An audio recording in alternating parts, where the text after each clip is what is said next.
It's really great to stand here and look out at all you guys. Well, I guess one way to remain somewhat humble standing up here and after all this is to know that I'll be followed by somebody who's about to accept his third. So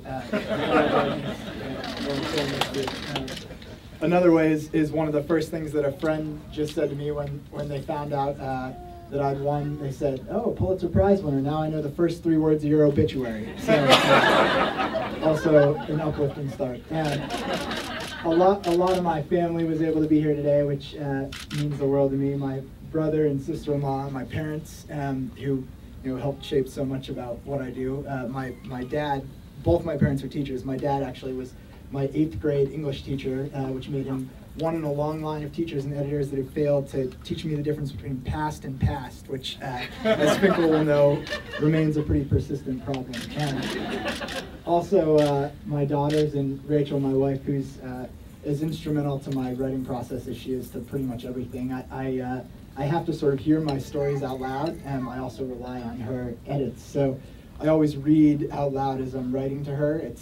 I'm sure it's not always very much fun now, but when she was hearing like 72 preview capsules for Anne Arundel County volleyball teams, it required serious patience and love.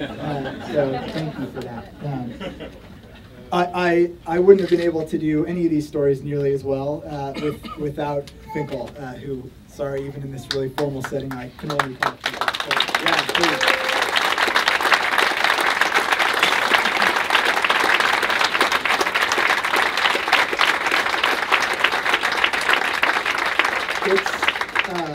It's a pretty incredible thing when you know that the first reader of your story is also probably going to be the best. To have somebody who's as good as this kind of journalism as anybody in the country be the one who's going to get your rough copy. It's sort of like motivation by fear, but it makes me definitely hit those 2:45 Thursday deadlines. So I think our editing relationship is sort of the editing that I hope we can all sometimes have at the Post, which is it's not just editing at the beginning of the story and the end of the story. It's conversations throughout the reporting process, and that means that what results is a true collaboration. So thanks, appreciate it. The other true collaborator on these stories was Michael, who I think should have won too. We went all over the country together for these 6 stories. It was a particular hardship on him because he really does not like to fly and he loves to drive. So he was driving everywhere, all over the place. I still remember we were in Tennessee doing a story on this bus that delivered food out into the hills of rural Tennessee, and I got a message or a phone call, I guess, from Michael at like 5:30 or 6 in the morning. And anybody who knows Michael knows he's going to bed usually at 5:30 in the morning. He's definitely not up. So I thought something was wrong, and I asked him what was the matter, and he just said, "Dude, I'm so excited I can't sleep." And that's when you know you've come to the Motel 8 in Appalachia with the right person. He's so excited to do the kind of journalism that so many of us care about, and it shows in the work. He also is, not only did his beautiful photos accompany the stories, but he always was, even if he wasn't always sending them on time to his editors, he was sending me photos as I wrote. So those images were the things I was thinking about when I was writing. They're sort of embedded within the text. So thanks for that. There are so many other people here to thank. I mean, the stories looked great because of Greg Manifold and his design team, Chris George, Katie Myrick. They all did a really great job. Kennedy Elliott in graphics was tremendous and did some great explanatory stuff. Probably did a better job actually explaining sometimes than the stories did. So I'm grateful to her too. And Mitch Rubin, I remember, I think Emilio told him we weren't doing enough online elements with the narrative team, which we rarely do. So Emilio tasked Mitch with getting our act together, and I still remember in the first conversation between Mitch and David, all David was doing, he was like, "I just want big blocks of text, like this, big blocks of text." And Mitch was looking really, really terrified. So somehow he made it work out, and so grateful to him for that too. I'm as excited as anybody about the future of this place under new ownership, but I'm so grateful that if I was ever going to get lucky enough to win one of these things, that some of the stories were published when it was Don's paper, because I think he was probably the only other person who read those 72 high school volleyball capsules, and then he probably sent me a handwritten note. So I'm really grateful for that. This place is basically the only place I've worked. I mean, I've been here for a decade now. I came here when I was 22, and I didn't really know very much. I went back this weekend and looked at my first story. It was Detroit Shock 70, Washington Mystics 66, a Deadline WNBA game that I think Micah Pollock rewrote on Deadline for me. And everything that's happened since has been because this place has been so generous about giving me opportunities.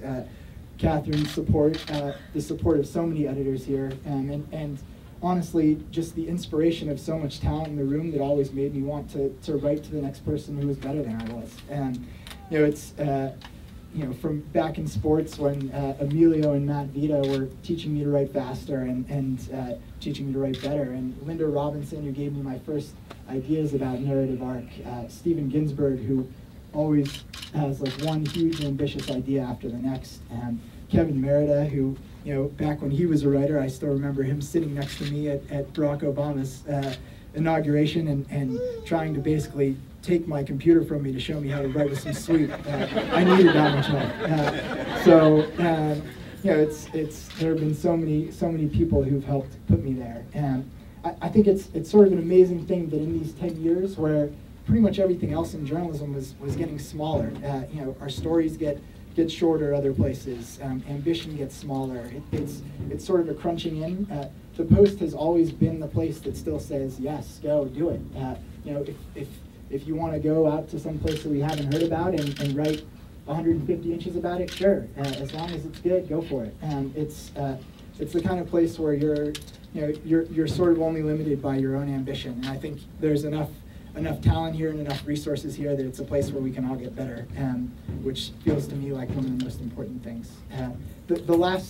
The last people that I should talk about and who I owe the most to are the people not only in these 6 stories, but in all of the stories that I'm lucky enough to go write. I mean, they're the ones who take the huge risk. It's a huge act of courage to have somebody call who you don't know from out of town and say that they want to come be with you constantly in sort of every corner of your life in this moment where things usually are not going well and there's a lot at stake. That's an incredible thing to ask of people, and yet they say yes, and I wonder a lot about that, because I'm not sure I'd be the person who said yes, and I think it's because people are they crave to be understood, and they want to know that what they're dealing with matters, and I think our journalism should validate that, and it should take good care of the trust they're giving us to come into their lives. And it's a weird thing to sort of embed in people's lives for sometimes days or a week at a time. I remember Michael and I, one morning here in DC,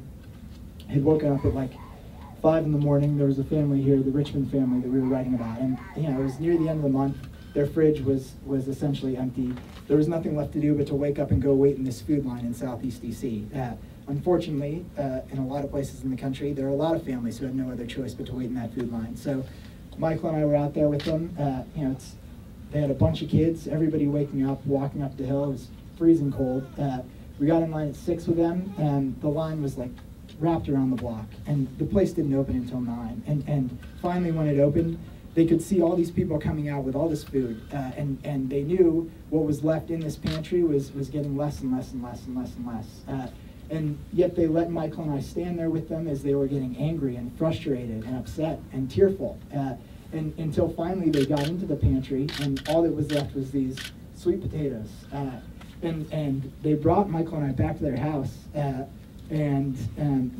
Michael and I had to sort of fight and insist for them not to use some of those sweet potatoes for us. Then after that, we're done with work, we go home, and we go out. I think I went out to breakfast with my family. I got like a bacon and egg sandwich. And that moment is always so weird. It's like you've been in this thing and now you're out of it. And so in some ways, this moment is a little bit like eating the sandwich. It's like it's great. It feels really, really good. I hope some of the attention goes to people who are letting us into their lives and where the attention belongs. So thanks, guys.